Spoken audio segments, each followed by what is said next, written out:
if we knew the American people, the citizens of the United States of America, if we knew that all of this stuff was gonna unravel, the $4, the eggs, Mm-hmm. everything that we see, the war, if we knew all this ish was gonna unravel, they could have kept them damn files. Listen, listen, listen, bruh. Like, and I could have kept all that shit. the files aren't doing anything Ain't doing shit. because he still it's proven. Like we're looking at the files right now and looking at the fact that you're a whole pedophile. It's being proven. Like y'all are walking people into closed door depositions. Y'all don't walk Hillary into one. Y'all don't walk Bill into one. Y'all finna walk Christy Nome and Pam Bundy into one if they accept these subpoenas. Hillary wasn't going for that shit. Hillary wasn't Hillary going for that shit at all. He's like, yeah. At all. She was like, bro, like y'all told us be this was kidding gonna me. be closed door. Why is Lil Mama over here leaking pictures? I'm out. Y'all can put me in contempt if y'all want to. Go Hillary ahead wasn't and throw going the for gavel that at me. Hillary wasn't going for that shit. Like, she a white woman, but that was a sister moment I've ever Listen, seen. whole bro. sister moment. I fuck with She that. from Arkansas, so fuck like, with that. hey.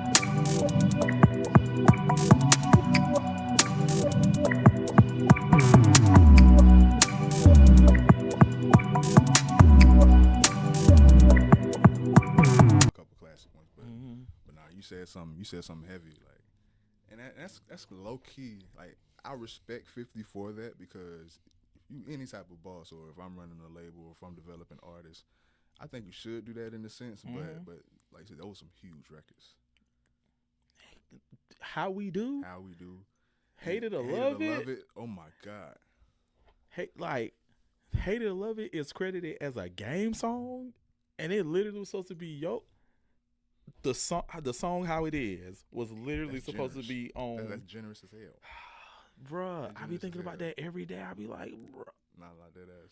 And he's not the only artist that's done it. You know what I'm saying? Yeah. A lot of artists has written for other artists and has essentially made it their song. But yeah, like as far as arsenal wise today, and being formidable against someone like a Ti, which even then, Hate It or Love It, and even if I mean, like you can still use them in a verses. exactly, even if they made up and he came out there, it ain't enough. Like you can still use Yeah. them in a verses, but bruh, like T.I. got Too much.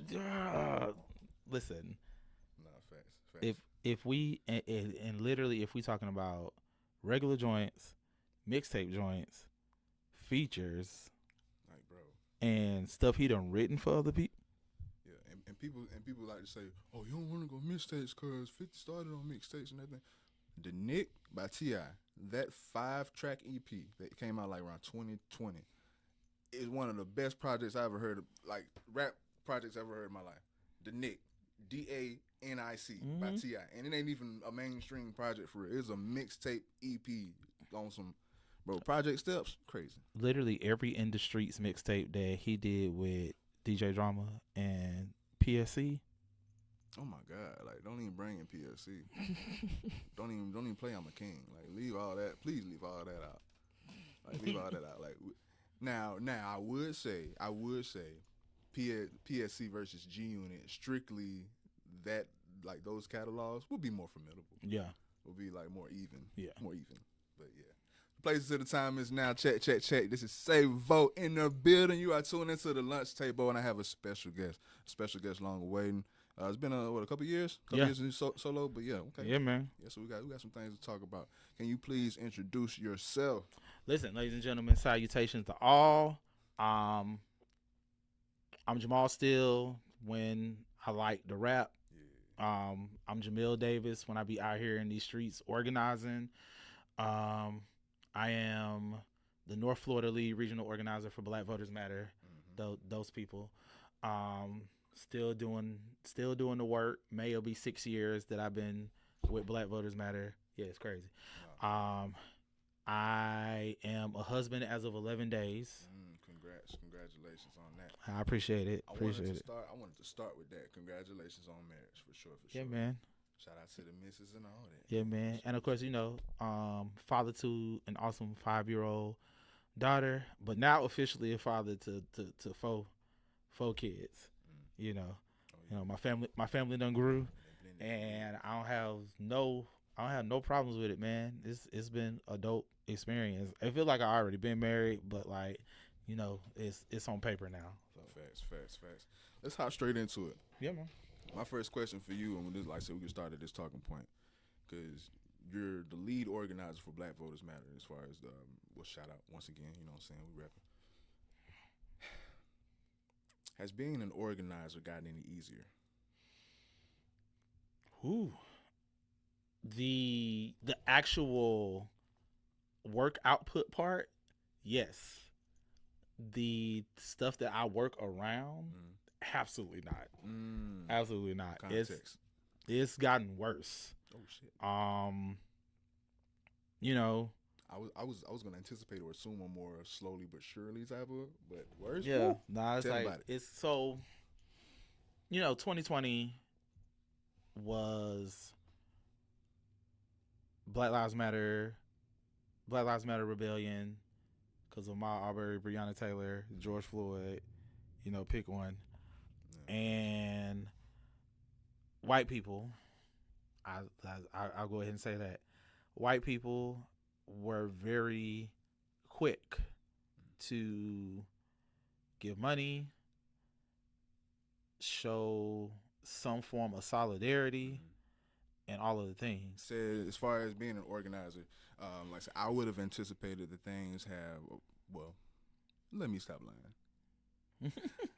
In my heart of hearts, the in a perfect world, yeah, idealistic mind, I would hope, but no, and so like I was saying, 2020 you had the big rebellion, and it's a thing where it's not even so much contained to just the country, it's a worldwide thing, and it put us in a place where everybody want to put their little black squares up. Corporations and businesses, especially white corporations and white businesses, was giving money to black organizations like it was going out of style. And then 2024 comes around,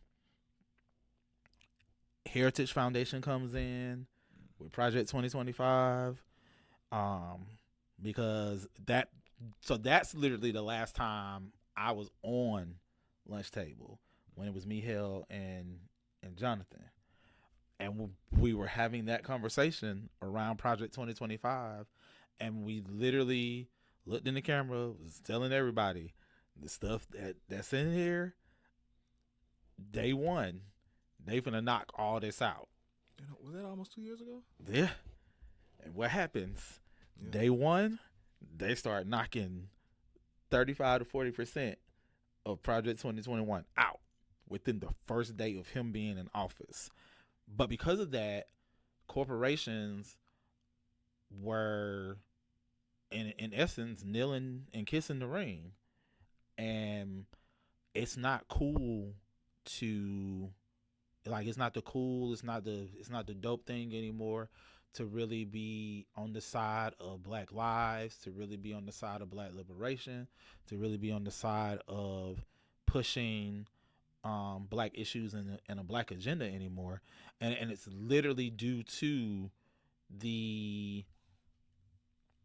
fear, if you will, of what will happen to your business, what will happen to you as a business person, or just essentially what will happen to you as like a content creator, influencer, whatever, because of this current administration. And so things have gotten harder. People feel like they don't have to give money to our organizations or whatnot anymore. And so it's literally back to the whole black people got to do twice as much work to get half as much, from our efforts. So, and it's like not to enable or to aid in anything, but it's like with the history, with Tulsa, the massacre, with Black Wall Street and everything. Yeah, people say, okay, well, we see what happened then, and if we attempt to do anything like that, it's inevitable. And my whole thing, which I want to say, but essentially, the whole theme of this interview would mimic this thesis, I guess. But I think the fear of not going against the grain is because we know we aren't organized enough.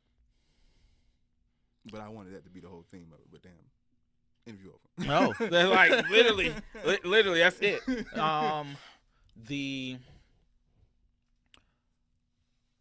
The fear of not being organized enough is due to the fact of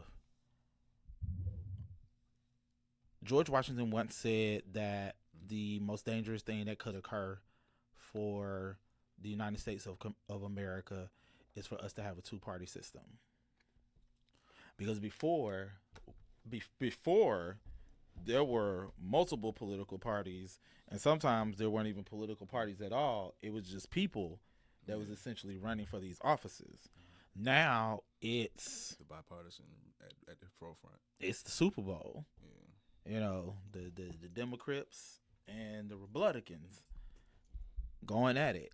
And we've put ourselves in a place where people that are the Democrats are being called the leftists, when in actuality they're more centrist than anything, and then the Republicans are the ones that have went extremely far right, and then you have actual leftists in the country, but sometimes your non-black leftists don't even want to focus on issues that will essentially bring liberation to black people in this country. They don't want to get kicked out their Sunday dinner. That's it. Which is odd to me, because your white family members who are either far right MAGA extremists or centrist down the middle, they look at you weird anyway when you come up in there talking that capitalism is nonsense, kill and eat the rich type shenanigans. Which, fair warning, me as an individual, that's something that I ain't against anyway. But at the same time, your white family members be looking at you like you weird. So if they already looking at you like you weird, then why not actually actively sit down and have conversations with the most marginalized group in the country to figure out what it really takes in order for us as a full people to get liberation anyway. Yeah, if it's already awkward, justify that. Yeah, just justify the awkwardness. What's up? My bigger thing also is we don't really want to listen to black organizers. We think that because black organizers aren't the flashiest or the coolest, that they don't know what they're talking about. Essentially, it's bro got more money than you, bro got more prestige than you, bro got more titles than you, so let's listen to him. When in reality, you don't know the level of exploitation or stepping on somebody that it took for that person to get to the point that they're at right now. And I got a perfect analogy for that, but I don't want to cut you off. No, man, go ahead. No, because like you were just saying earlier, it's a big Super Bowl. Mm-hmm. It's like the reason why I feel like a lot of people don't bet on the underdog in said Super Bowl is because of the optics. They're going against the Patriots, literally the Patriots in their prime. Yeah, a well-tuned machine. Who are you with your few players? How did you get past the postseason? How did you get through all these hoops and levels to get up to this point?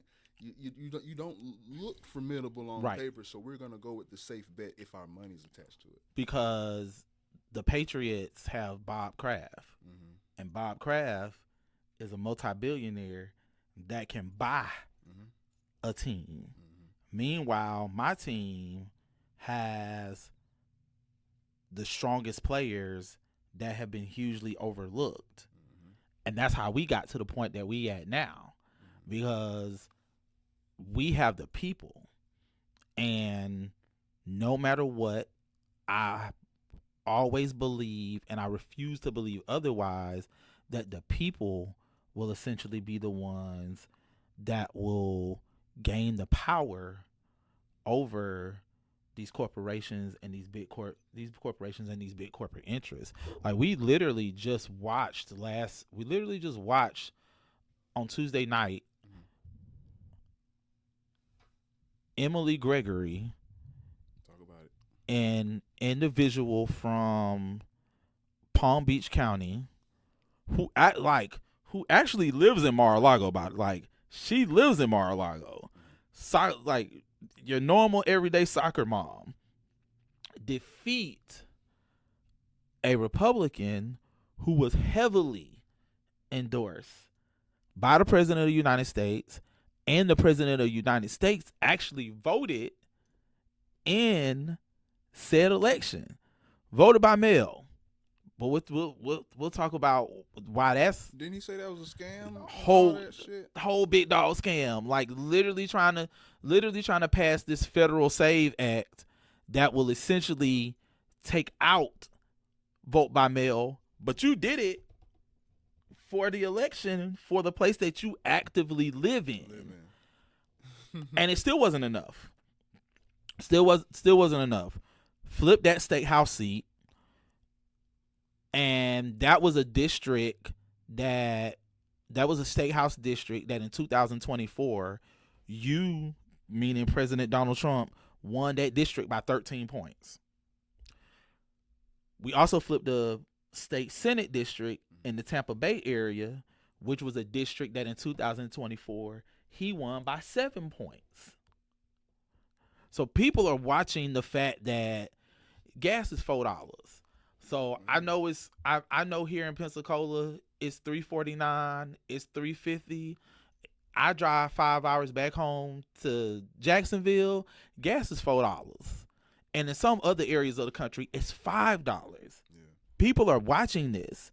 People are watching the fact that for 18 to 24 eggs, and they're paying $25, $30 for eggs. And I said this like a week ago on the pod, like, if we knew the American people, the citizens of the United States of America, if we knew that all of this stuff was gonna unravel, the $4, the everything that we see, the war, if we knew all this ish was gonna unravel, they could have kept them damn files. Listen,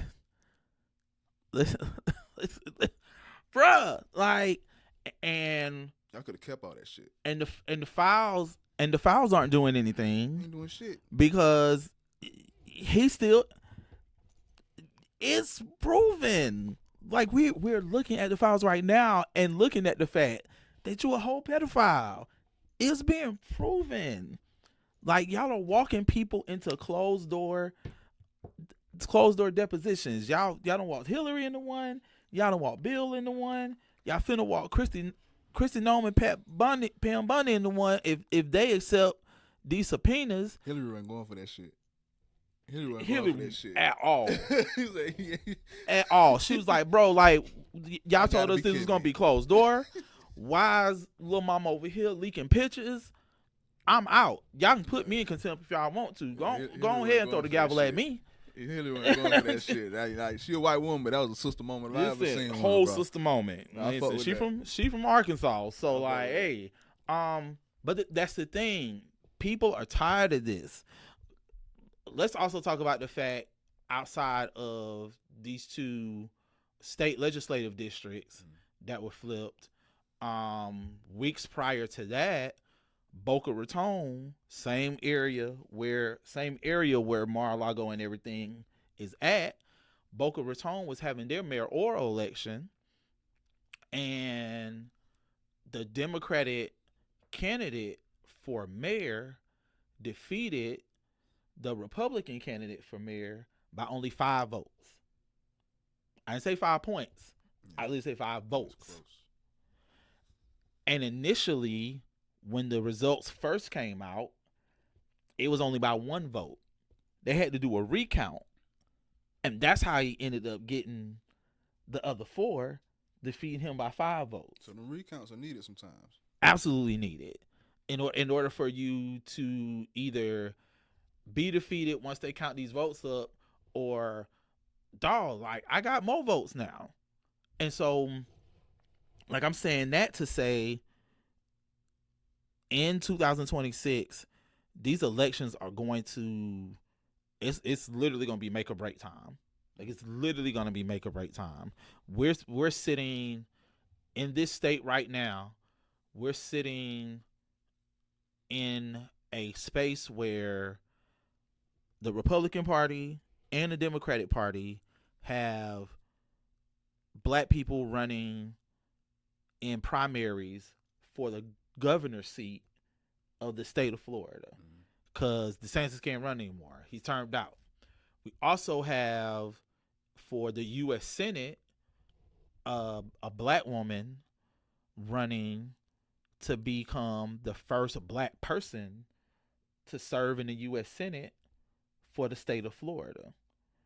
And I don't want for people to just focus on the fact that these people are black, but some of the actual black candidates are people who actually care about the concerns and issues of the people within the state, and also understand that in order for us to even really get a lot of the resources that's necessary for us to have in the state of Florida, we have to speak to the needs and issues of black people in this state. Because if we quote unquote go back to the way things were before 2024, before 2020, before 2016, if we go back to the way things were, it'll be great for y'all, but it still won't be great for us. It's never been that way for us. Yeah, not fancy. But you mentioned Emily Gregory. What about Brian Nathan? What about who? Brian Nathan. Brian Nathan was the state senate, the guy in Tampa for who flipped the state senate seat, and that was the district. That was the state senate district that Trump won by 7 points. Okay. Brian Nathan, awesome candidate.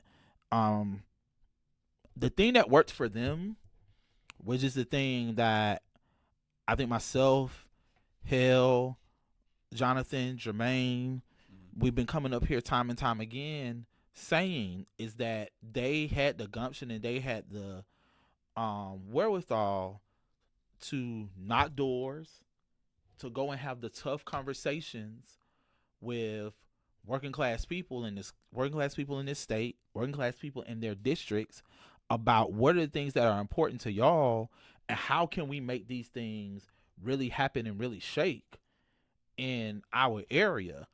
And to also let them know and be realistic about the fact that us as one person can't fix everything. It's gonna take all of us. It's gonna take the organizing power of all of the people.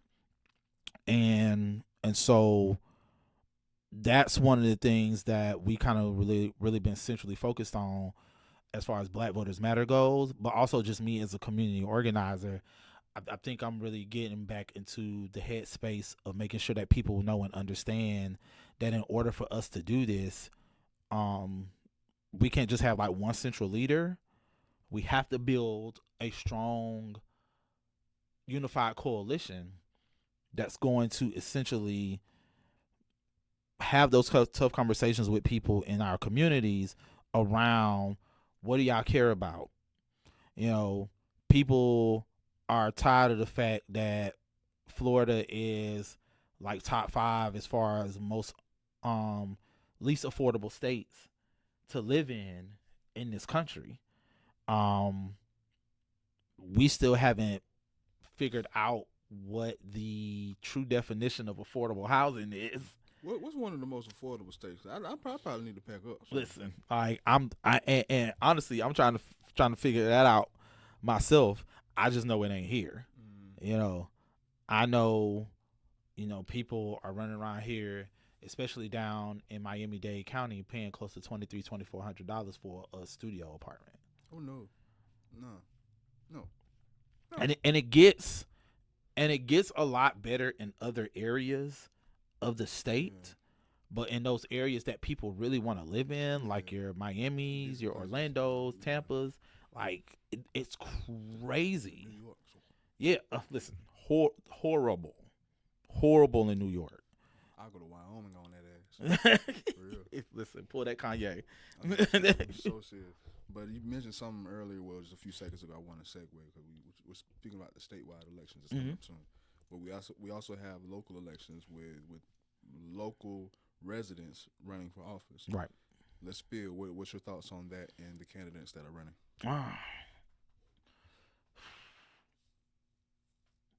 Jermaine and Matthias are really making me proud with the type of campaigns that they're actively running. And the reason being is they're not dwelling on the wrong things or the negative things that their opponents are doing that's in that seat.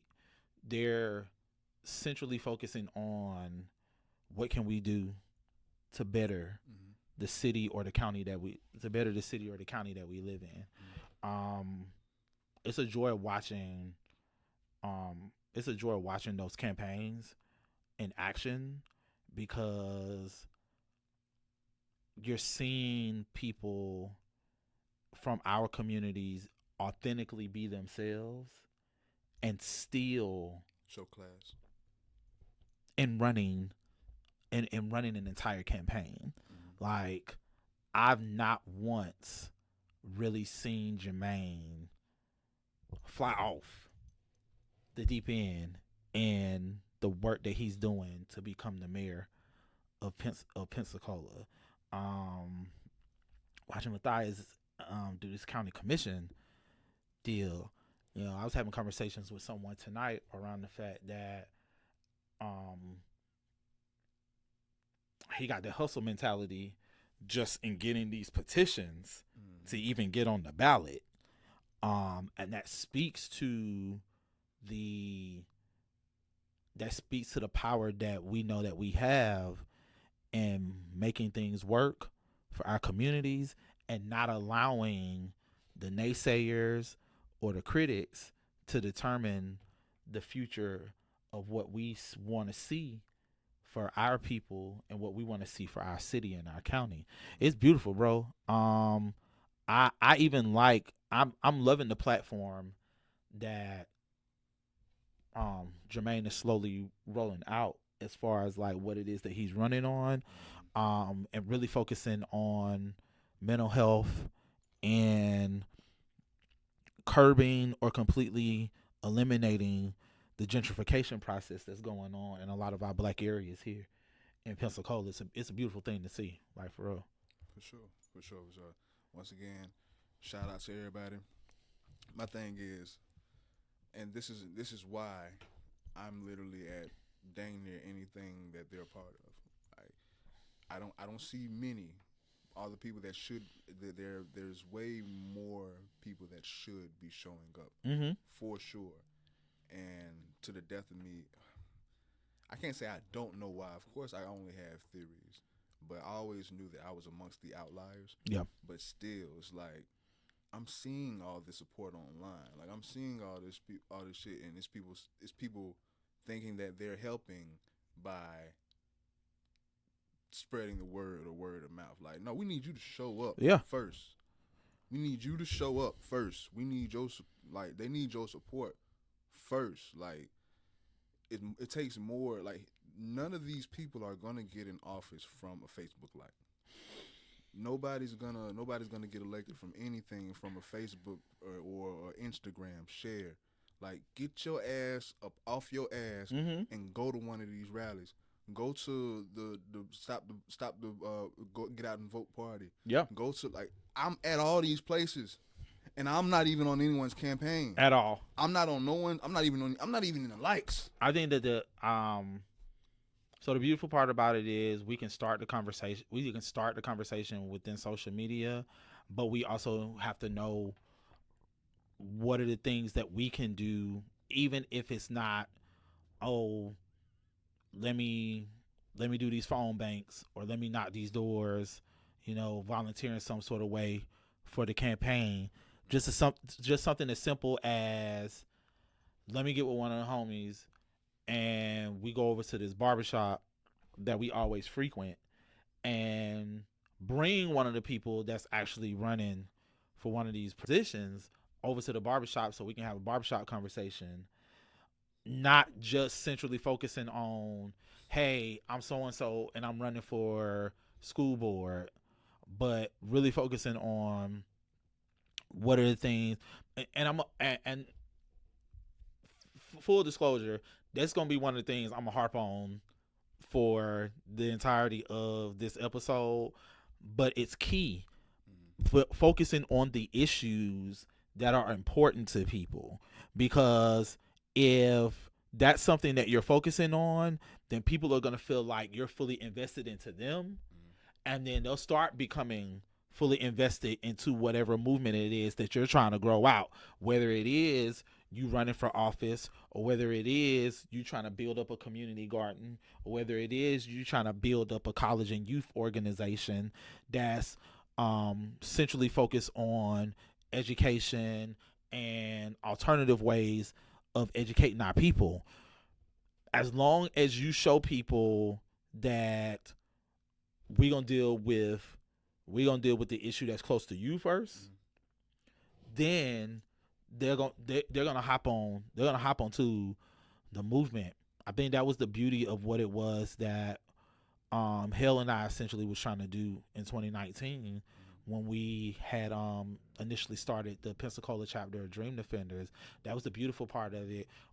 Like, we was just going into the communities and we was just having conversations with people. We were inviting people to our houses and we was having kickbacks. And during the kickback, it was, hey, so do y'all know that Pensacola Police Department gets X amount of millions of dollars every year to harass us, to commit violent offenses against us?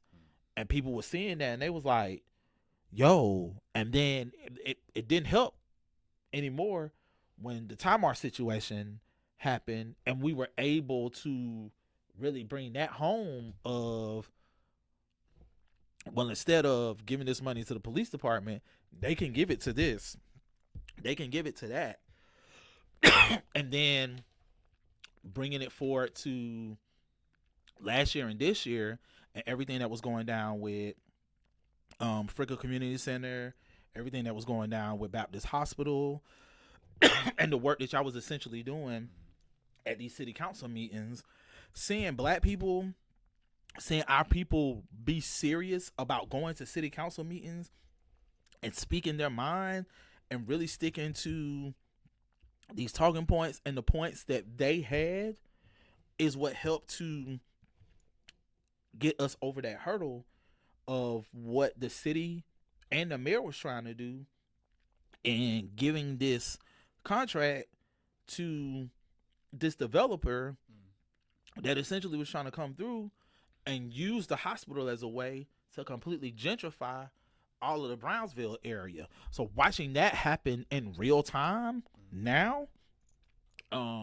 brought back a lot of memories of the work that we were doing in 2019 and 2020 around building up real political education and real political know-how around, y'all got this money sitting right here that's entirely too much money that y'all giving this particular department, when y'all can put it over here and stretch it out to these 5, 6, 7 other things that will essentially help the community that you're incarcerating at higher levels. Now I'm listening to everything, but I have a series of questions just because my mind's just all over the realm. And please feel free to educate me, correct me Mm-hmm. if my thoughts are just wrong from just what I observed in my town. But as far as the Baptist situation, this is just one part of what I have to say. As far as the Baptist situation, yes, of course, I was present for those meetings and everything as well. And but with that, going back to the whole getting people to hop on board with the issues, basically, it took something in a sense tragic or something that big to get people to be like, oh what, oh what we need to, oh Mm-hmm. it took something that big, but right or wrong, there are more issues happening all the time than even though that is huge, but there's been issues happening for weeks, for months, for years that people should have been showing up to, right? Absolutely. We don't have adequate mental health care Mm. in Yeah. in the city and in the county. We don't have adequate health care. Mhm. Period. In the city and the county, they're not addressing the education issues that's going on. Mm. Charter schools are starting to come in and take over a lot of the public schools within the area, Mhm. and that's not just here, but that's across the state. Right. Um, but that goes back to two things: elections have consequences, and there's a need for proper education around Okay. what's going on in our communities. Because yes, people gonna focus all the time the on what's going on Beauty and Black, what's going on TikTok. So you're speaking my what's whole going- points. Yeah. I have a series of questions, but the more you talk, like you're going. Go. No. Yeah, Yo, you good. People gonna focus on all of that, but honestly, bro, that's the low hanging fruit. And people are gonna always focus on Mm. the low hanging fruit because it's easy for us to move in that than it is for us to really sit down and be educated on this is the issue that I care about, but I'm focused on the wrong person that can take care of that issue. Because everybody automatically thinks, well, the president is the person that takes care of this, or the governor is the one that takes care of this. When in actuality, that person that you see in the grocery store every day that just so happens to be a member of Pensacola City Council is the actual person that takes care of XYE said issue. Mm. And all you got to do is just go to that person and just be like, hey, so you the city council person over my district. I don't have an adequate sidewalk to walk on right now.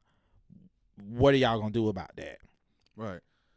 The base, like I say, you hit on a lot of points that I was gonna hit. So kudos to you. But the base I was painting for sure. Education is the whole thing. If people are educated and if they are willing to actually receive said education, then a lot will be changed. But my whole thing is, yeah, it took something so big to get their attention, but with everyone's attention being distracted by the BS, how without it being as tragic or as say last minute or as big or as urgent as Baptist was, but how do we make it able for everyday people to sift through the BS to actually know what the issues are? Because a lot of people, they are so distracted, they don't really know what the issues are because they've been just comforted in the barrel, but they don't really know what the issues are unless someone gets on Facebook Live and scream that, hey, this is the issue going on today. But there's issues going on, and the other side, they bank on people to stay distracted so they can keep pushing these issues that just fly by our heads. How do we? This is my thing, and this is why I asked. Please correct me if I'm wrong, but and this is me, like I said, me actually showing up to things. Yep. With us pushing for progression and everything. Do you? Okay, so this is what I see. I see most people fake supporting or only supporting if it's huge, popular, or has something to do directly with them. But for the most part, I don't see people giving a fuck. Now, in your line of work and what you see, am I wrong? Is it a growing population of people that are coming together, organizing? Do we actually have a chance, or are we fucking doomed? So we actually do have a growing organizing community. Um, the thing that we have to recognize is there's mighty work that can be done with the chosen few. Um, 55 Montgomery, 55 Montgomery bus boycott. Mm. 28 to 30% of 28 to 30% of the people of black people. Um, no, not Montgomery bus boycott, but just the civil rights movement. Period. 28 to 30% of black people across the country participated in the civil rights movement. So that's not everybody. So you have your people who I know you or somebody in my family is an organizer, or somebody in my family is one of them people that they super duper care about this. So I'm gonna always listen to the person in my family that has the knowledge, that's doing the knowledge, and wherever they tell me to go, that's where we going. Because I'm not blindly following somebody. I'm following somebody that I know that I can entrust in. It's credibility. Then there's the people who are, well, if it look cool, then that's where we going. Now, you can use those people when it comes to the events that you're doing, when it comes to getting the word out, things of that nature. Then, of course, you have what I like to call your racist apologists. Mm-hmm. We all have another word for that, but for the sake of the good brother making sure that this is able to not get dinged on YouTube or wonderful. He told me Coons. Say it. you got your big boy. You got your big boy Coons. Sambo. And so with that, we all know that throughout history, whether slavery, Reconstruction, Civil Rights Movement, Black Power era, Black Lives Matter era, that you had those people, and you're gonna always have those people. Those are the people that cannot be saved. Those are the people that Harriet would have shot. Those are the people that, essentially, when the quote unquote revolution goes down, they're gonna be the first ones we take out. Mm. And it's as simple as that, because they're going to always find the negative in every situation, even the situations that a negative you feel like can't be found in. So the people who either sit on the fence, or those who Jamil is the person that knows all of the stuff. So we just gonna follow Jamil because we know Jamil is gonna lead us where it is that we need to go. We work on them to get them even more educated, because then they essentially can be the ones that'll go into the barbershops and give you the 2 to 3 talking points that we essentially said, tell these to the people, and if they got more questions, then give them this number, give them this information, and we having meetings, things of that nature. Whoop, we can school them even more. I want to cut you off, but that's the thing about it. The people that's sharing the status and supposed to be spreading that information, they not educating themselves, or they don't even know what's going on. They're like, hey, short to my dog thing. What is it? I don't know. Oh no. Why should I go? It's like and with that, that's when we make sure that they know and understand that until you are sure yourself that this is something that you can present to somebody and they ask you, well, why should I go? Your answer is not I don't know until you're sure that your answer will not be I don't know. Shut up. That's it. Because we can't have you being more of a detriment than good to the overall scope of the movement. Facts. But now you said something. You said something a second ago regarding the revolution. Of course, I don't know about everybody else. I grew up on, you know what I'm saying, the Gil Scott Heron. You know what I'm saying, the revolution will not be televised. Mm-hmm. Some would consider, you know what I'm saying, depending on what college you go to, that was the first rap song ever made in a way. But like that was so long ago, and then we've been through evolutions, cycles. Even we've been through peaks, we've been through valleys. Bro, now we at Trump, and so much progress, in my opinion, once again, from my view, has been reversed. They said the revolution would be this. It won't be televised. It'll be live. Some people said the revolution will be on the internet. Some people say and going back to what I said a second ago, we ain't organized. I feel like today we less organized than ever. Of course, I'm not saying I'm presenting all aspects of the question. Right. But me showing up and me having this platform and me even having this episode shows what side I'm on. But it's like what I see from the vast. It's like, would the revolution even still happen? Or are we doomed? I refuse to believe that we are doomed. Right. And this is the reason why every iteration of what we've been through as a people, we've gained victories in every iteration. Every iteration of what we've been through as a people, we've been saying, Black people have been saying that we have lived in a fascist, tyrannical government from the onset of said government. Mm-hmm.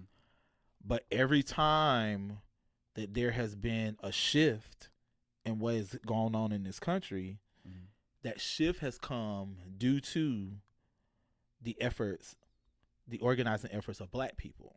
Right. So if we as Black people have already destroyed some forms of fascism that we faced time and time again, did it make sense to sit and actually listen to the Black organizers who are properly educated around this, who have the proper knowledge around this, and who's been out on the front lines doing the work?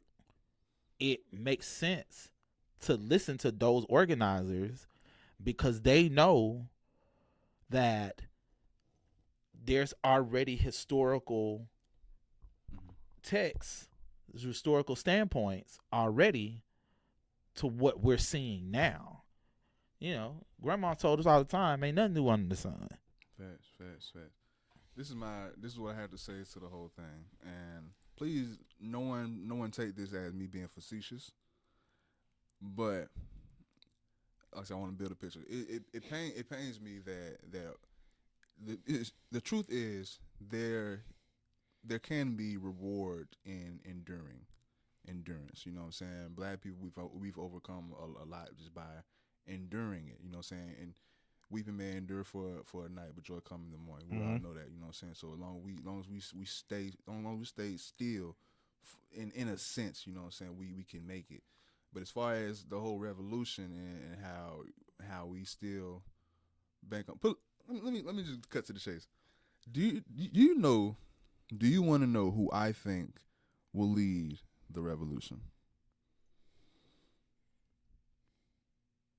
White women and their mixed sons. I feel like because how we are today with this organization, to me, from what I'm seeing, the loudest are the mixed people. They ain't trying to hear none of that shit. Mm-hmm. They black. Like, they black. Yeah. And they being taught as being black. And they will let you, and they'll let you know in a minute that they black. Like, most of them will let you know, bro, like, don't bring that mixed race nonsense to me. Like, I'm black. Cause I'm black. When they pull me over in my nice little car, or when they just pull me over in my car, period, they don't call me a mixed kid. They call me a black kid. And I'm not saying that to be funny or facetious, but I'm literally seeing that these are the fearless motherfuckers. The ones that my family is black and white, but I'm black. Mm-hmm. They motherfuckers gon' like they not docile. I've always believed that it's gonna be the generations that's 3 generations removed from me, 2 generations removed from you. That's gonna be the ones that's gonna lead us to the like my daughter's 5. My daughter's 5. She'll be 6 in June. I always tell people it's that generation. The generation that's gonna be led by the 6, 7 generation. That generation. Whoa. And the reason is, as much as they being kids and being on 6, 7 and whatnot, they can also sit down and have an adequate conversation with you about what's going on in this country right now. They're not dumb. My daughter at 4 going on 5 was telling me, Daddy, we don't go to Target because Target is on the Trump. Daddy, we don't deal with Walmart because Walmart is on the Trump. Daddy, I can't get a cake box from Starbucks because Starbucks don't like people in Palestine. Like, my daughter's telling me that at 5. And I like what came of that. But in that same realm, yes, I want anyone around me, especially if I have children, I want you to be educated, be researched, but don't do what TikTok tell you to do. Yeah. So it's a fine line on that. You know what I'm saying? Now TikTok told me this. Now TikTok told me that. Yeah, TikTok told you something good in this sense, but don't do everything else on TikTok. Yeah. You know what I mean? Like, so it's, yeah, man. But that's where the information and just that's where everything is. That's where everything lies. That's and AI now. So nothing's real no more. So it's like they're gonna lead the revolution. And we even have to get out of the AI situation because of what it's causing, what it's doing to the water supply, what it's doing to people's brain frequencies with the data centers and everything. But nah, man, like as much as we see the nonsense that particular generation is doing, that's actually only a small percentage. I hope so. Because the majority of the majority of them is literally on this type of time of, yo, like, we got to get out of this. Because this is crazy. But we can't go back to what it was that y'all was doing, Daddy, or y'all was doing, Uncle, or we can't go back to that. Because that's even more crazy than what's happening right now. Oh, no, that's real shit. Now, once again, initially, like I say, as far as picking a side in the stance, I feel like it's a great part of everything. But I'm leaning. Of course, I lean more towards the revolution. That's why I'm present for everything. Right. And I want to educate myself so I can be a messenger and facilitator amongst my following and the masses. But I don't know everything. That's why I try to learn. Yeah. And that's why I have on people that can educate. Can you educate me and the platform on voter suppression? Because before recently, I didn't even know that was a thing, but it's a major issue. Big way thing. Voter suppression. So yeah, educate us on that. So a couple of things that's occurring from a national federal level and also a statewide level.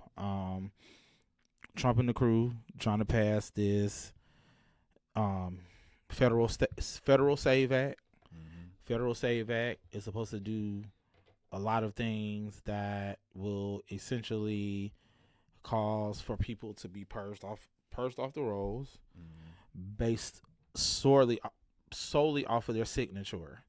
If your signature in the database don't look right, if your signature in the database don't look like your signature on your ID, whether that ID is the driver's license, whether that ID is just like a real ID, and that's the other crazy thing to this. So, in order for me to have a real ID in the first place, y'all have to have from me a social security card, social security number, and some other form of ID that is either my birth certificate or something that's comparable to my birth certificate, because in order for me to get that piece of ID, I would have had to given you my birth certificate anyway, i.e.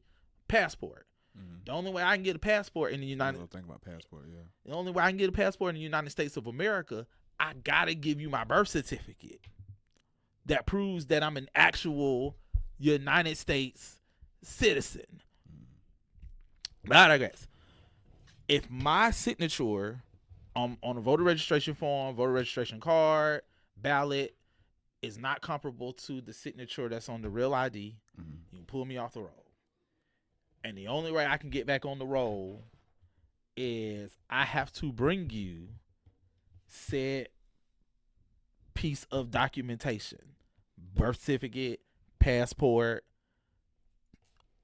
some type of ID that's that specific piece of ID.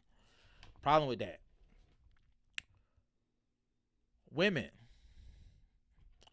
who are married, your last name on your birth certificate does not match last name in voter files or voter roll. Why?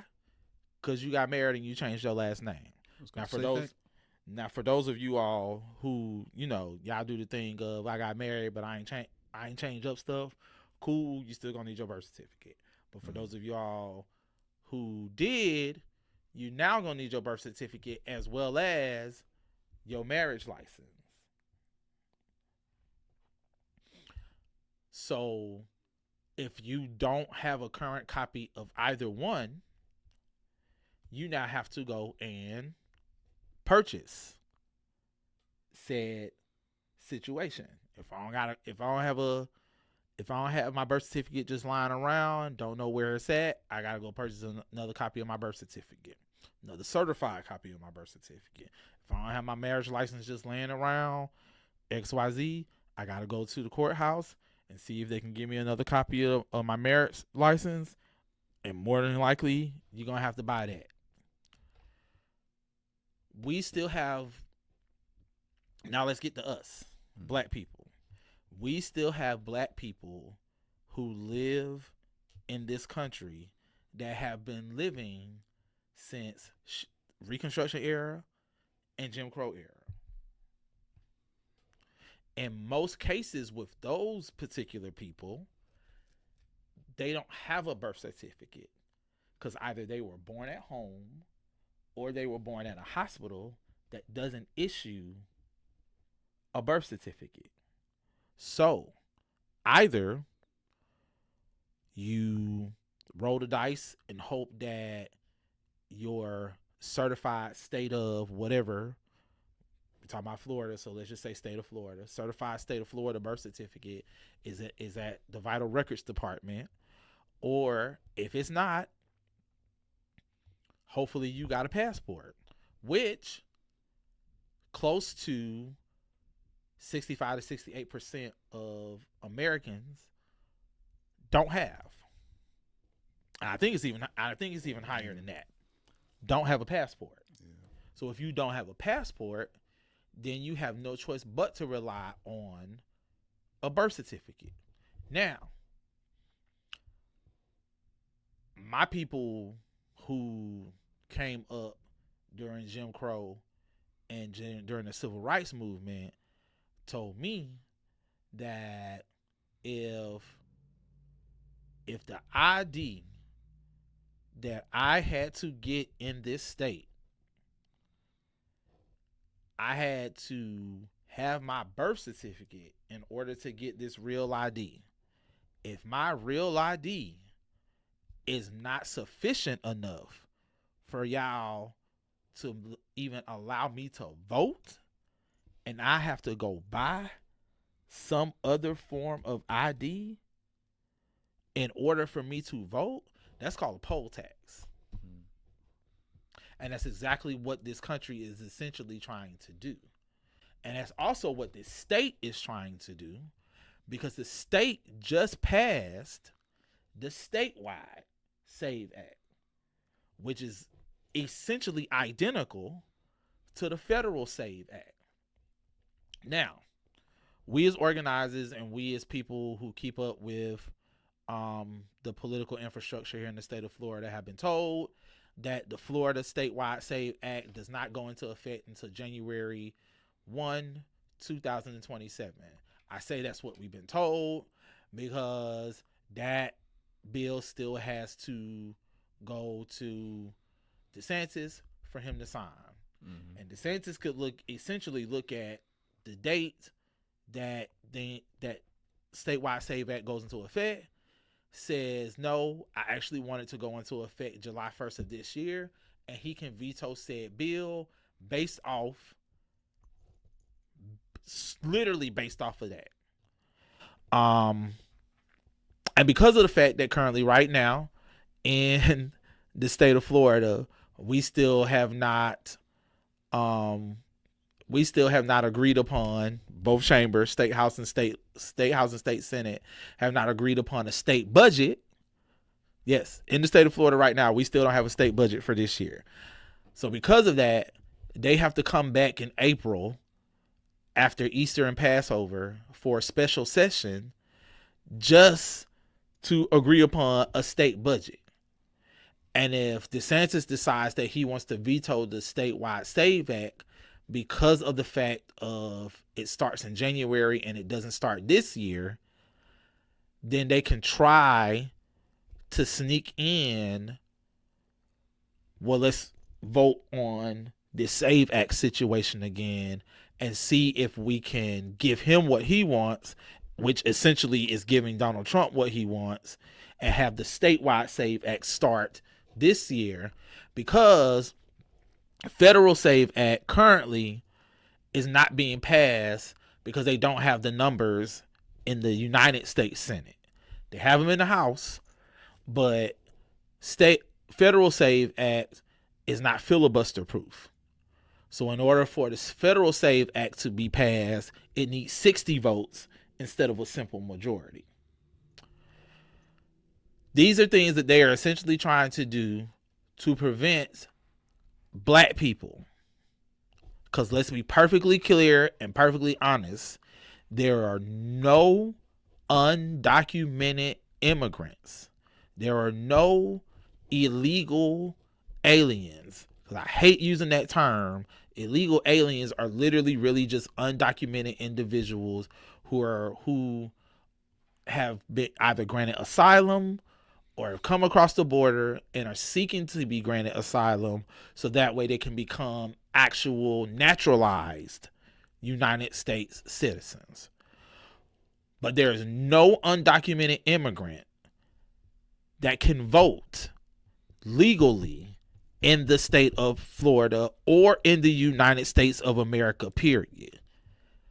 On record, there has not been an undocumented immigrant that has ever voted in any of these elections, past or current. So, if the current administration knows that no undocumented immigrants are voting in elections, then what is having a statewide SAVE Act, having a federal SAVE Act, having ICE, who are currently in airports, There's talking points. We can get to it. In like 14, 15 states, 14, 15 airports across the country, ICE being in airports is being used as a testing ground for ICE to be at polling precincts and polling locations this midterm election. So if undocumented immigrants aren't voting in elections, then what are all of these measures being implemented for? It's being implemented for black people. Because we're going to get to these polls and we're going to see ICE, and we ain't going to want to deal with the rigmarole of ICE asking us, hey, we need to see your ID. For what? Y'all ain't the polling person. I'm about to go inside and I'm about to go vote. You're not finna vote unless you show us them papers. Oh, it's just midterm. Fuck it. And we'll turn right back around and we'll go home. Because we don't want to deal with the pressure of, I don't have a birth certificate on me. I don't have a passport on me. Why do I need a birth certificate or a passport if 2 years ago I didn't need a birth certificate or passport? Voter registration. This is for us. This is for us. I don't want to be nice in the rhetoric anymore and say this is for marginalized people. This is for women, because unless they're black women, non-black women, it's going to be a small percentage of this that's going to affect non-black women. This is essentially a way to keep black people from the polls. Because if they keep us from the polls, then the largest voting bloc for the Democratic Party is essentially destabilized.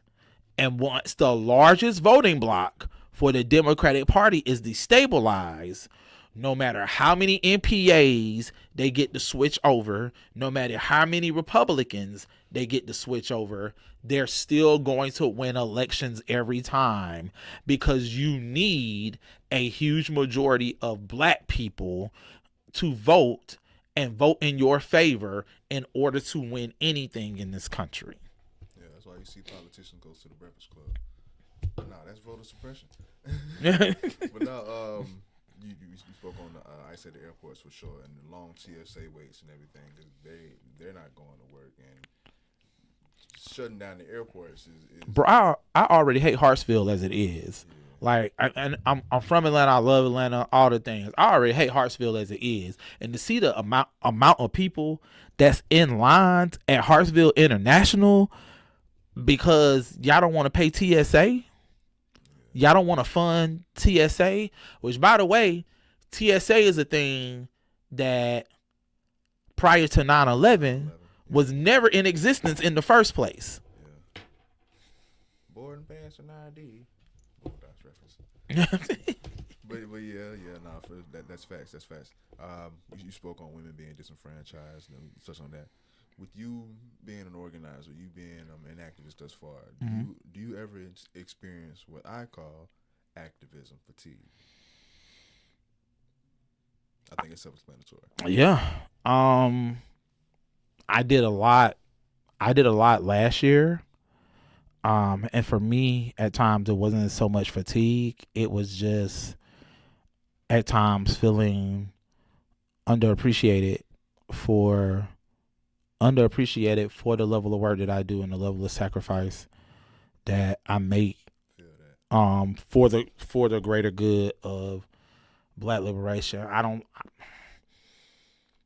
If people come into organizing or activism looking to be a superstar, you are in it for all of the wrong reasons, and I'm gonna call you the feds. I'm essentially call you the feds, because nobody wants to go through the level of security protocol. Nobody wants to go through the level of protection for you and your family. No one wants to go through having to have conversations with your kids around why it's certain things that they can't do that their friends can do because of what it is that you do for a living and the level of attention that will be brought to them because of what you do. Nobody wants to go through that. But the joy of sitting down and having these type of conversations with you, and other platforms and other individuals like you is what keeps me going. It seems like every time, whether we do a solo deal or whether we do a group deal with other people, every time we do these type of episodes, you always come with the hypothesis, and the hypothesis in most cases be spot on, and the stuff that's not necessarily spot on, we talk through the situation, and then you see, where it is that you can fix what it is that you're thinking about, or how it is that you see the bigger outlook of the situation. Yeah, I don't know. And so that's essentially, honestly, what organizing is about. Organizing isn't just the protests. It isn't just the rallies. It isn't just the marches. It's the actual, I just knocked on this person's door to let them know that we doing this free breakfast program over at Fricka Community Center, and I'm trying to get you to the free breakfast program, because if I get you to the free breakfast program, then I can educate you on why they about to tear down the closest hospital that y'all got in y'all neighborhood. May we please plug the BLK FLA podcast? Listen, BLK FLA the podcast is the intersection of black politics and black culture for the entire state of Florida. Think of a black elected official. Think of a black candidate that's in the state, and 9 times out of 10, they probably been on they more than likely have been on the podcast.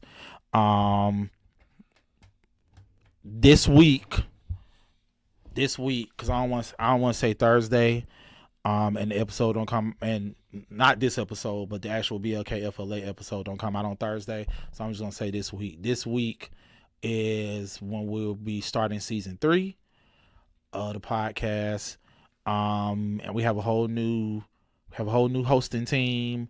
Hosting team is myself and Ryan Wagner, who is the national policy manager for Black Voters Matter. She now lives in Washington, D.C., but she was originally based out of Orlando, Florida. So very heavy in knowing Florida politics and Florida policy. We also have Shanae Jackson, who is the organizing director for Florida for All.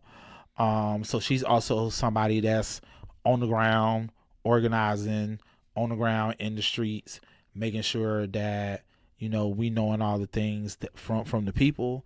And then we also have Natasha Sutherland, who is the executive director for Florida Watch.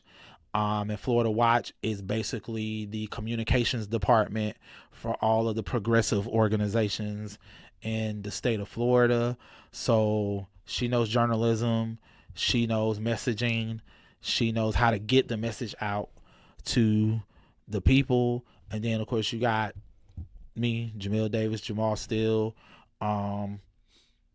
cultural curator, cultural organizer, and North Florida League regional organizer for Black Voters Matter. So I have a real passion, not just for the state of Florida, but also for North Florida, because North Florida is a place that is heavily ignored, but should not be ignored, because if you do your research and you do research on what are the top 10 counties, with the highest percentage of black population for the state of Florida, the only two counties that's not in North Florida is Orange County and Broward County. Every other county that has the highest percentage of black population for the state of Florida is in North Florida. And Escambia County, which Pensacola is in, is number 10. So Escambia County is the 10th highest percentage of black people who live in the state of Florida, and not just in Pensacola, but you also got black people who live in Cantonment, black people who live in Century, black people who live on the outskirts of Pensacola, your Ferry Pass, all them other rigmaroles. But yeah, I have a real passion for North Florida, because North Florida, while it's heavily ignored, should actually be heavily invested in. Because if you can get North Florida, especially if you can get the black people of North Florida in high numbers to vote, you're gonna win every time. You literally gonna win every time. So yeah, Thursday or this week is when we'll be putting out our new episode for BLKFLA, the podcast. We're going to be talking about legislative session with State House Representative Michelle Rayner, who is the state rep from Clearwater, St. Pete area. We'll also be talking to State Senator Chevron Jones, who's state senator down in South Florida. We trying to make sure that we have heavy hitters on the podcast that can actually give you the updated information on everything that's going on policy-wise, politics-wise, and organizing-wise here in the state of Florida for black people. Yes, sir. Yes, sir. Now, we have surpassed an hour, but we still got quite a bit to go over. Well, not a lot, but 2 sections that we have to cover. For sure. You know what I'm saying? In addition to you know what I'm saying, being an organizer, being an activist, you're an artist. The Greatest Weapon EP. I gave it a listen.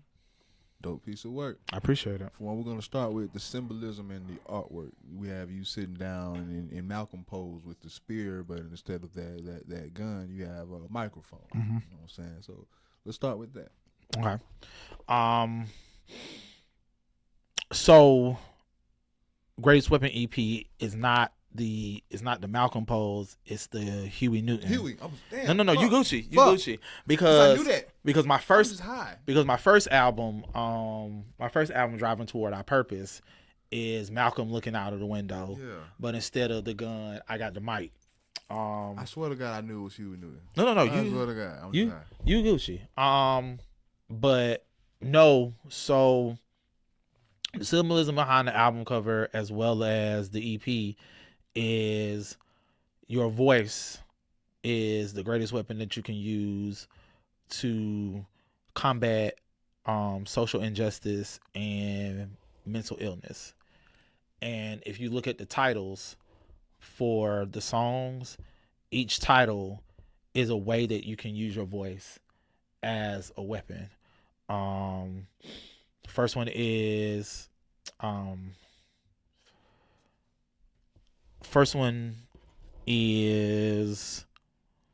Sound the Alarm. Yeah. Then the next one is Alert the Team. Next one after that is Silence the Critics. And the final one is Spark. Next one after that is Alert the Congregation. Address the Congregation. I want to talk about that one. Then after that is Silence the Critics. And then the final one is Spark the Revolution. I just felt like at the time that I did it, which was 2019, is when we released The Greatest Weapon. And literally The Greatest Weapon literally came out, I want to say it came out a week after Nip died.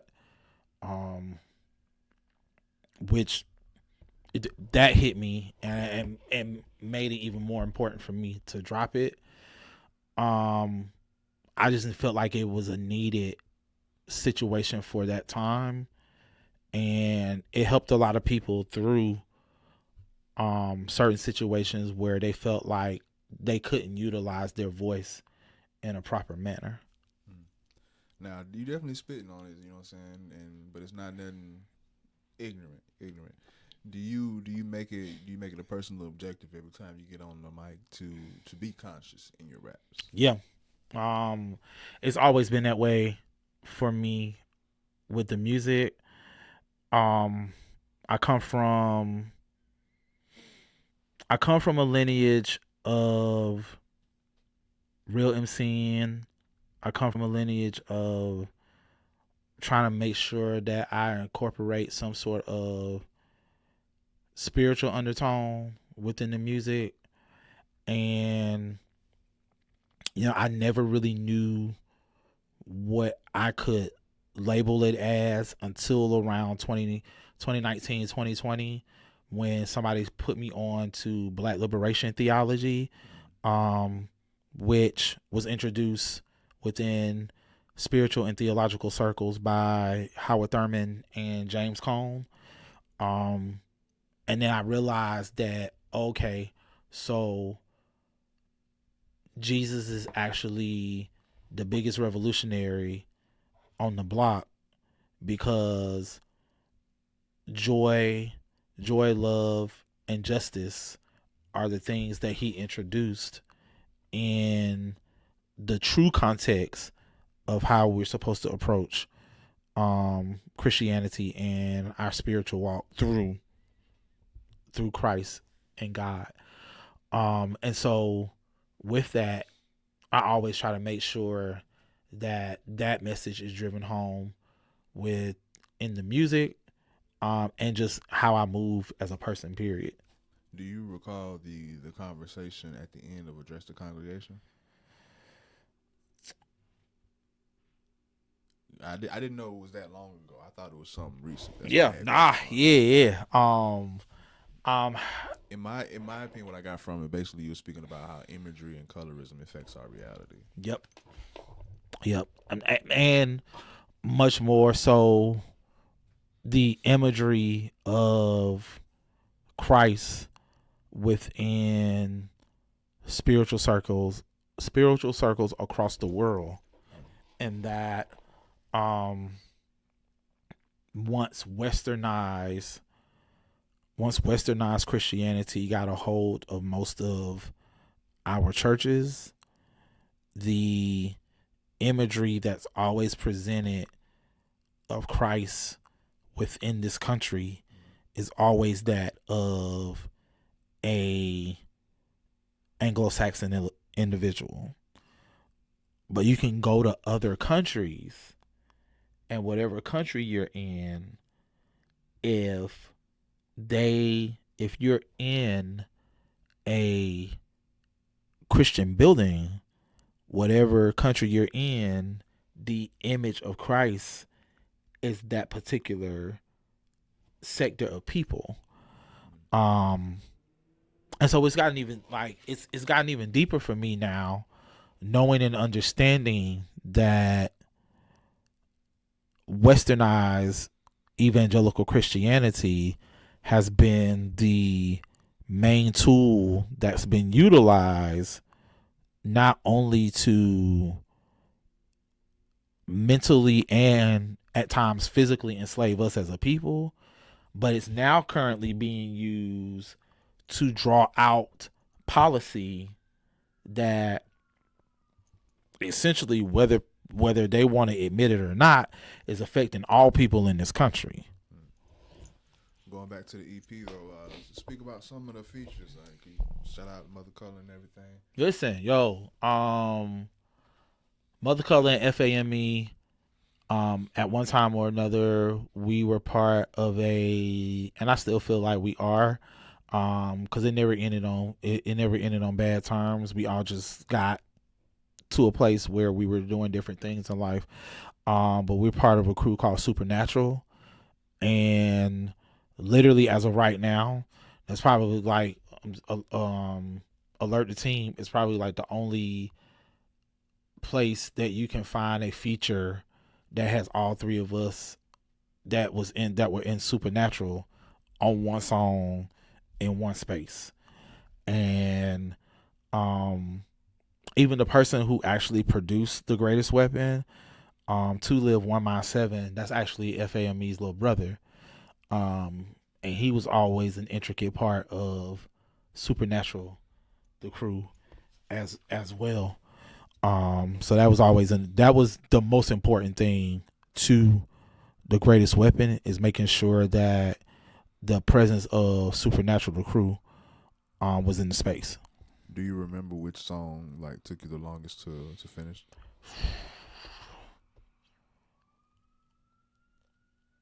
Honestly, alert the team, because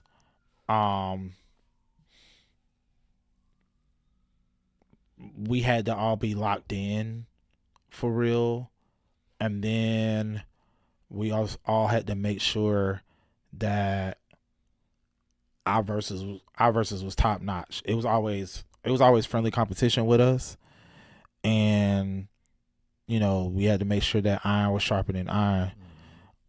Especially for that joint, because it was like, oh, like, no, it's all of us on this song, so it's got to be top notch. So definitely alert the team. And for the songs on the EP, I was trying to make sure that if one of the talking clips wasn't me from the podcast episode that I had done with this podcast called Electro Controverse, if it wasn't me, then it had to be somebody that was of equal strength.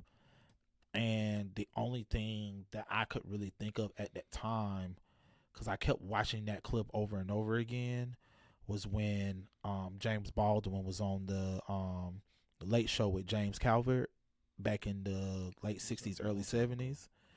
And the little white guy had asked him, like, why does everything always have to be about racism with you and your people? And that was his explanation. And that beginning part and the ending part is James Baldwin. And I had to make sure that James was really talking around the central message of what the EP was about. I can dig it. You know what I'm saying? We still got time. Tradition. Mm-hmm. Of course, I always do top 5. I always ask everyone their top 5 this, top 5 that. This is gonna be a little different, just because there's many layers to you. So we're gonna do a top 5, but damn it, we're gonna do it 5 ways. So this may be the first time ever I have 5 different top 5s. Shout out. This may go quick. This may be elaborate, but you can do what you wish. First, if you want. Now you can accept or veto the list if you want, but first I would love, in your opinion, top 5 activists. This is crazy because we also asked this to people on BLK, the same exact question. And I've done this already before on BLK FLA, but it's always gonna be different. So top 5 activists for me is Kwame Ture, formerly known as Stokely Carmichael, Fannie Lou Hamer,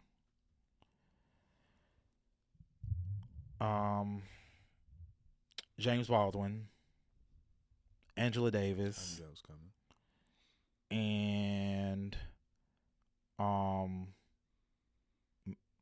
and Malcolm. Okay, that's solid. Next top 5 rappers. This one is fairly easy. Andre 3000, Nas, Black Thought, Scarface, and Big Daddy Kane. Okay, because Big my favorite. Big my favorite rapper, and Jay is one of my favorite rappers. but you don't get Big or Jay without Big Daddy Kane. Yeah. You don't get Biz Marquee without Big Daddy Kane. Facts. Niggas don't know about Kane, man. I'm a young nigga. But I had to do my research. I got OGs. Yeah. But next top 5 wrestlers. Whew. Okay. Shout out TRP. Yeah, shout out to TRP. They gonna kill me for this tomorrow.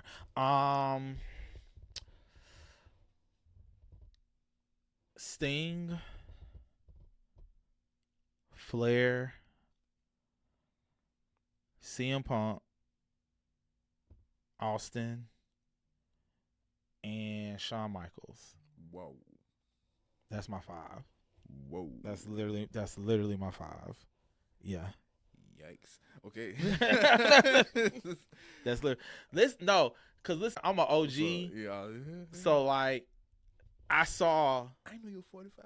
Yeah, man. Like I saw Hulkamania when it was happening. Yeah. And I saw Sting when I saw every iteration of Sting. Surfer Sting, transitioning into Crow Sting, Joker Sting. I saw every iteration of Sting. So that's why Sting number 1 for me. And I'm from Atlanta, so like WCW country is like real. Like real deal for me. So yeah. That's what's up. Next top 5 actors. Top 5 actors. Okay. Yeah, this is also pretty easy as well. Denzel, Delroy Lindo, Michael B. Jordan, and Mike just recently made the list, not with Sinners, but with Creed, the first Creed. Because I literally was having a conversation with somebody about this. Fruitvale Station let me know that Michael B. Jordan could handle being the star of a full movie. Creed let me know that Michael B. Jordan could handle holding down a franchise, because I already knew where Ryan Coogler was going with Creed. I knew it was going to be more than just one. And the fact that Adonis Creed is a character that Ryan Coogler made up that never existed in the Rocky universe, and you have to convince people that this character is an important part of the Rocky universe, or else Creed 1 fails. And they succeeded to the point where people forgot that it was a character that Ryan Coogler made up. Is what it was really thought it was canon. And it let me know. That's what let me know. I was like, oh, he the one. From Creed, I already knew eventually he was gonna win best actor, a best actor Oscar for something. So Denzel, Delroy Lindo, Michael B. Jordan, and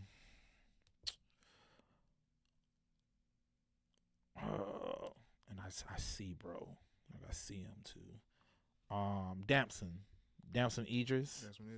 Yeah, cause Snowfall is my joint. Yeah, Snowfall dope. Yeah. What's your favorite? And Chadwick. Okay, R.I.P. Yeah. What's your favorite Delroy Lindo movie? Clockers. I like Clockers. Give me Crooklyn. Yeah. Give me Crooklyn. Yeah.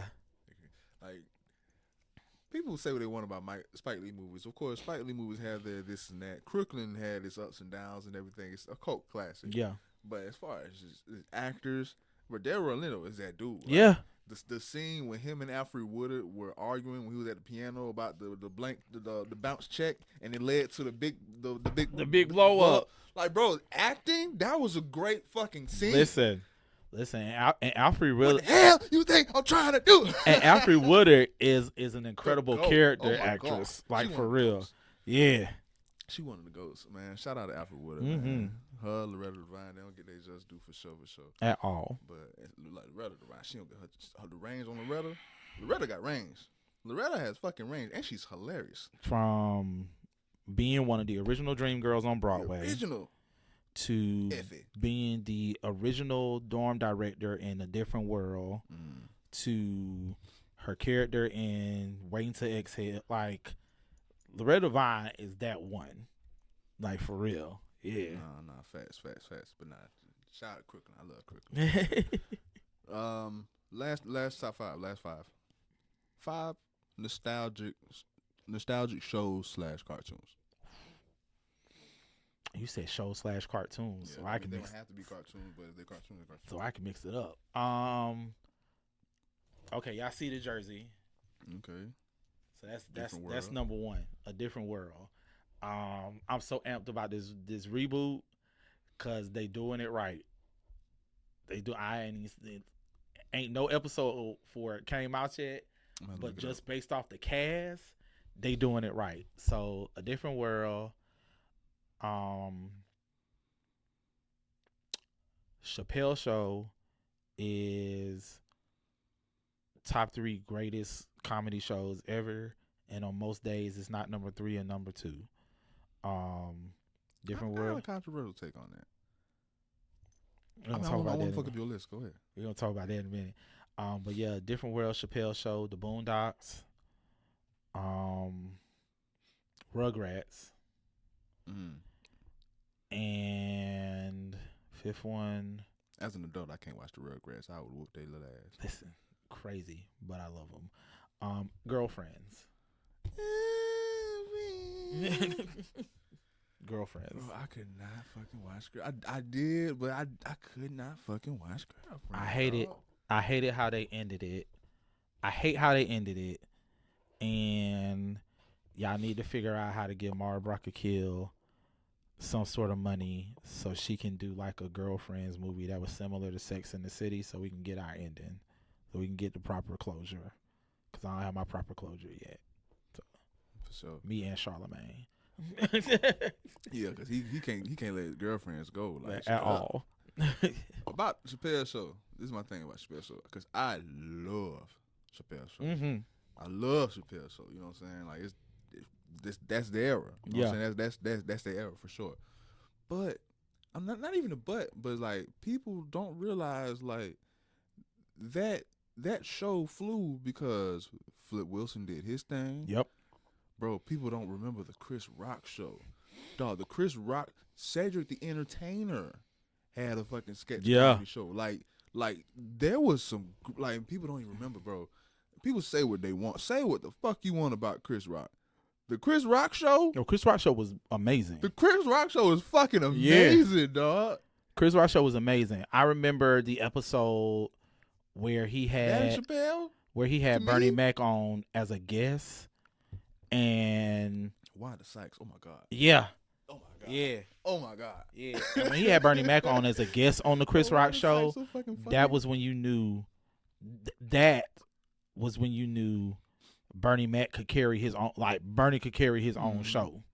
Yeah. Bernie could legit carry his own show. And people don't even know about the Chris Rock show, bro. Like the Chris Rock show was that shit. Chris Rock show was my jam, bro. Like every Friday night at 11:30 for 30 minutes. Chris Rock show. My jam. The roster was crazy. Bro, shout out Richard Pryor. Even though they only gave him 4 episodes. The Richard Pryor show was, oh my God, bananas, bro. And if that would have had seasons, that would have been better than Chappelle's show. Richard Pryor show is the first show where people knew that Paul Mooney could be an actual writer for a show. The Richard Pryor show is so fucking funny, man. Those sketches are so funny, bro. Like the black president when he was the bartender in the alien bar. Water. You gotta watch that shit, bro. You gotta watch that shit. Listen, we have, like, just from a comedic perspective, we have influenced so much in the culture. It's scary. Like in Living Color, like y'all don't have the NFL halftime show without a Living Color. Yeah, I gotta do y'all history for sure. But but that's my thing. Like I love the Chappelle show, but every time someone, like, not saying you, but every time people like singles it out, like it was its own special thing in time and in entertainment. It's like, nah, like the Flip Wilson show, the Richard Pryor show, the Chris Rock show, all those shows walked so we can have this Key and Peele and all that shit, bro. But bro, please y'all do y'all homework. Cause Wanda Sykes is, bro. Wanda Sykes show. The Her Wanda show. Sykes show. Oh my god. Her show was crazy. Bro. Now she had more of like a sitcom, not any sitcom, but like more of a production type. Mhm. But when she was on the Chris On Rock Chris show, Rock on show. the Sketch Shaman, she was some shit. She said, "I don't give a fat baby dick." Bro, she was so fucking funny, bro. Man, but y'all, please do y'all homework. Please do y'all homework. Tell the people where they can find you, bro. Listen, man. At Jamal Steele, JamalSteele on all your social medias. Currently, right now, I be frequenting Instagram and Threads. Because Threads is where all the smart people went when Twitter became Elon land. And then also for the podcast, it BLKFLA the podcast, like how it's spelled, THE podcast. And that's on Instagram. Shout out to the network that we're on for the podcast, the MPN network. That's MPN Management on Instagram and the MPN network on Facebook. We doing it. We trying to make these things happen. And if you want to follow the org, it's Black Voters MTR on all social media. Black Voters MTR. Yes, sir. Yes, sir. Did we miss anything? Anything you want to ask before we head out? Black Gold. Black Gold, the album is coming this year. I promise y'all, it's coming this year. Black Gold, the album, and Black Gold, the album, more than likely is gonna be the last. It's gonna be my last album. It's not gonna be the last thing that y'all gonna hear from me as an artist. I'm probably just gonna drop like little songs here and there, but like a whole full length project this my last one, and I'm going out. I'm going out for real. So yeah. That's what's up. The place is here, the time is now. Appreciate everybody for staying tuned, staying locked, and listening to this episode. I hope you actually picked up something from it. There's a lot of shit been put down. Until next time. Peace.